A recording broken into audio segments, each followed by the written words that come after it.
Please welcome Ford Motor Company's Group Vice President of Design and Chief Creative Officer, Jay Mays. We were invited to the launch of the 2015 Mustang today in Dearborn, and our quick take is we're a bit disappointed. I didn't expect to be blown away, but I didn't expect to have as mixed feelings as I did. The styling on it is the major issue, and with so few details released during the launch, styling is really what we have to talk about. So let's dive into it. From the side profile, the car looks long, especially from the B-pillar forward when you compare it to the rest of the car. The B-pillar back looks about right, but just when you look from the B-pillar forward, it just looks to be too long. The proportions just don't work. A lot of people are not happy with the grille on it. It looks the common theme was it looks like it came right off the Ford Taurus, especially with the headlights. The grille, I don't mind.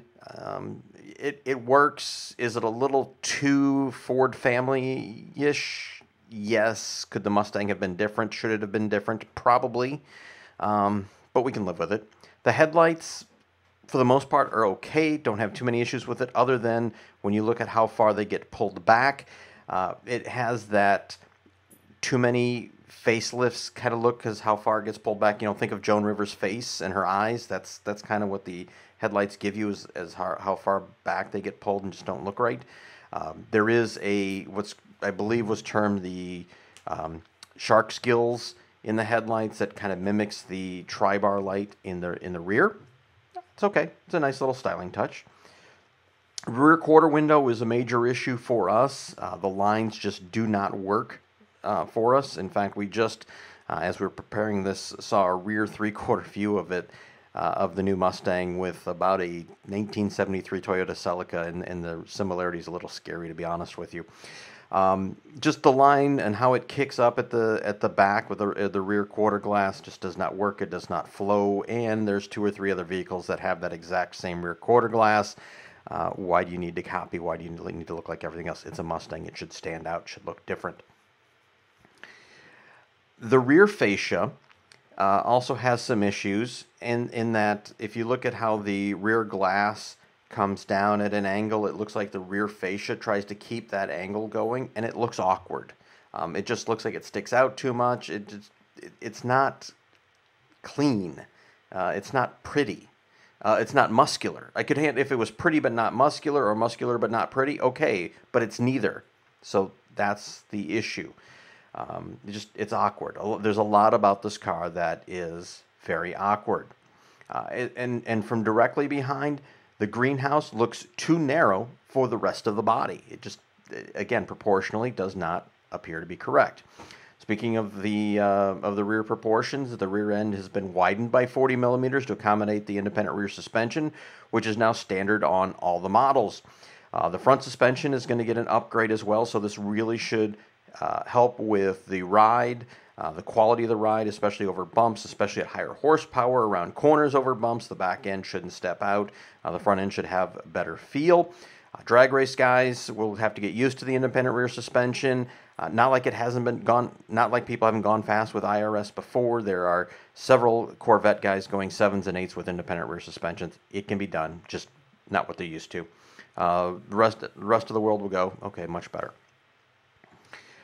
Ford calls this an all-new platform. However, if you squeeze the engineers enough, they'll tell you it's new. There's not a lot of carryover components, but there's a lot of evolution off the current S197 platform.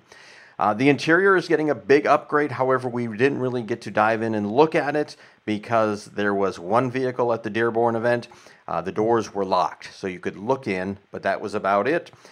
From talking to a few people who saw it earlier, the materials are much better. The design is much better. Ford calls it an aircraft-inspired interior, and we'll have to wait to see it maybe at the Detroit Auto Show, most likely at the New York Auto Show come April. 3 engines will be available. The base engine will be the 3.7-liter V6, 300 horsepower, 270 foot-pounds of torque. That's going to be down a bit from the 2013 model. The first upgrade will be a EcoBoost 2.3-liter 4-cylinder with a twin-scroll turbo. As of now, they're calling it 305-plus horsepower, 300 on the torque, but it has not been officially rated. Whisper numbers put those numbers closer to 320 for both horsepower and torque. The 5-liter Coyote V8 is going to get some upgrades. It gets an upgraded cylinder head, intake, and cams. We should see a bump in horsepower with that to 440, maybe as much as 450. With the performance pack, you're going to be able to get 15-inch rotors with 6-piston calipers, so that should greatly improve the braking on the car. There'll be 2 6-speed transmissions, a manual and an automatic. The automatic will have paddle shifters available. There will be launch control available on all models, which was an exclusive to the GT500, I believe, previously. Modern things like blind spot warning, collision warning, cross-traffic warning, My Ford Touch, radar cruise control will all be options. You can also choose not to have them in there if you don't want. And as we said, that was about all of the details for the event. Everyone seemed to think that with the launch date theoretically going to be April 17th for the vehicle, that most of the details will come out at the New York Auto Show, which will be just before that, probably the first week of April. So that's it for the 2015 Mustang launch. Thanks for joining us, and as we have more, we'll let you know. Take care.